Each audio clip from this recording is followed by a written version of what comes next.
శ్రీ లక్ష్మీ నరసింహస్వామి జ్యోతిషాలయం. మీరు ఎక్కడెక్కడో జ్యోతిష్యం చెప్పించుకొని నిరాశ చెంది ఉన్నారా? అయితే ఒక్కసారి గురువుగారిని సంప్రదించండి.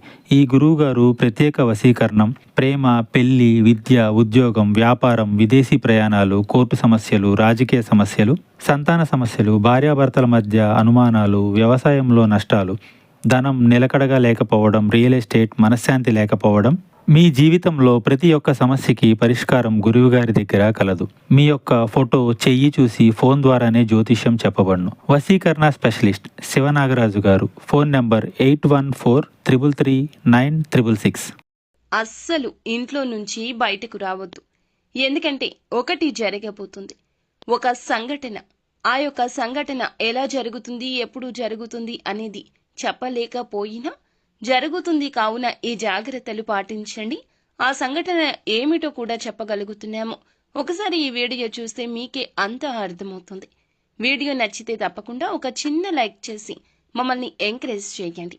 ఇక ఆలస్యం లేకుండా వీడియోలోకి వచ్చేద్దాం. ఈ రాశి జాతకులు కొన్ని సందర్భాల్లో క్రమశిక్షణను నిలుచుకోలేని పరిస్థితులుంటాయి. అంటే ఓర్పు సహనం ఎంత ఉన్నా కొన్ని రకాల పరిస్థితులు మనలో ఉన్న చీకటి కోణాన్ని బయటకు తెస్తాయి. అంతటి కఠిన పరిస్థితులు వస్తూ ఉంటాయి. మంచి మనస్తత్వానికి కూడాను ఒక పరిమితి ఉంటుంది. ఈ రోజున ఆ పరిమితిని మీకు పరీక్ష పెట్టే విధంగా శత్రువులు ఎన్నో రకాల కార్యాలు కూడా చేయవచ్చు. ఈ రోజున ఈ రాశి వారు ఇంటి నుండి బయటకు వెళ్ళకపోవడమే చాలా మంచిది. ఈ సమయంలో అనవసరమైన గొడవల్లో తలదూర్చవద్దు. పోలీసులతో వాగ్వివాదానికి దిగే అవకాశం ఉంటుంది.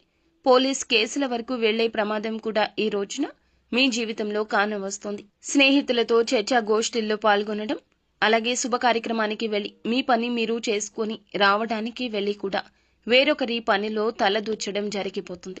అలా వడివడిగా ఈ రోజున మీ అడుగులు ఎదుటి వారి యొక్క జీవితంలో చెడుగా పడబోతున్నాయి. కావున ఎటువంటి సమస్య మీకు పొంచి ఉందో తెలుసుకోండి. ఈ సమయంలో అత్యవసరమైతే తప్ప బయటికి వెళ్లొద్దు. ఒకవేళ అత్యవసర సమయాల్లో బయటికి వెళ్ళినా సరే శివ భగవానుని మనసులో తలచుకుని బయటికి వెళ్ళండి. ఎందుకంటే ఈ సమయంలో నిందలు, ఆరోపణలు, అపఖ్యాతిని పోగు చేసుకుంటారు. అనవసరమైన విషయాల్లో తలదూర్చడం, గొడవల్లో తలదూర్చడం ఒక పెద్ద సమస్యను తెచ్చి పెడుతుంది. కాబట్టి మీరు అటువంటి గొడవల జోలికి వెళ్లకుండా ఉండడమే మంచిది. ఏ పని అయినా సరే అస్సలు ఆలోచించకుండా చేయొద్దు.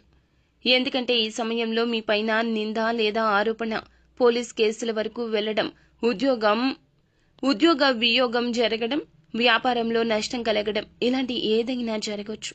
కాబట్టి అప్రమత్తత అవసరము. మిగిలిన అంశాలు చూస్తే మిశ్రమంగానే ఉన్నాయండి. ఈ రోజున నూతన నిర్ణయాలు తీసుకోవద్దు. వ్యాపార భాగస్వామ్యుల విషయంలో కీలక పరిణామాలు సంభవించబోతున్నాయి. భాగస్వామ్యులతో ఇదివరకు ఉన్న విభేదాలను ఇప్పుడు పరిష్కరించుకునే ఒక అడుగు ముందుకు వేసి ఫెయిల్ కాబోతున్నారు. వ్యాపారం అభివృద్ధి గురించి కొన్ని అంశాలు చర్చించవచ్చు. మీరు డబ్బు సమకూర్చుకునే కొన్ని మార్గాల గురించి ఈ రోజున అన్వేషిస్తారు. అయితే చాలా కాలంగా ఒకే ఉద్యోగంలో కొనసాగుతున్న వారు ఈ రోజున మంచి ఆఫర్ని అందుకోబోతున్నారు. ఉద్యోగస్తులకు మాత్రం ఈ రోజున అనుకూలత ఎక్కువగానే ఉంది. నిరుద్యోగులకు కూడా ఒక మంచి అవకాశం అయితే రాబోతోంది. ఇక ఈ రోజున మీరు మీ స్నేహితుల ద్వారా కావచ్చు, కుటుంబ సభ్యుల ద్వారా కావచ్చు ఒక మంచి ఉద్యోగ అవకాశాన్ని అయితే అందుకుంటారు. ఈ రాశి వారు ఎవరైతే చాలా కాలం నుంచి కెరియర్ను పునః ప్రారంభించాలి అనుకున్న వారు ఉన్నారో, గృహిణులు కావచ్చు, లేకపోతే గనక నిరుద్యోగులు కావచ్చు, ఒక మంచి అవకాశం ఈ సమయంలో రాబోతుంది. మీ స్నేహితుని వల్ల ఒక మంచి అవకాశం అయితే అందుకోబోతున్నారు. విదేశాలకు వెళ్లాలని యత్నిస్తున్నా వారికి కూడా ఇలాగే ఫలప్రదంగా ఉంటుంది. ఈ సమయంలో మంచి అవకాశం అయితే రాబోతుంది. ఈ విధంగా అనుకూల, ప్రతికూల ఫలాల కలయికగా మిశ్రమంగా కనిపిస్తుంది. ఈ రోజు ప్రతికూలత అనుకూలంగా మార్చుకోవడం కోసం సుబ్రహ్మణ్యేశ్వర స్వామిని ఆరాధించడం, అంతేవిధంగా మీరు ఈ రోజున ఖచ్చితంగా ఆదిత్య హృదయ పఠన పారాయణం చేయడం, హనుమాన్ చాలీసాను పఠించడం మేలుదాయకంగా ఉంటుంది. అంతా మంచి జరుగుతుంది.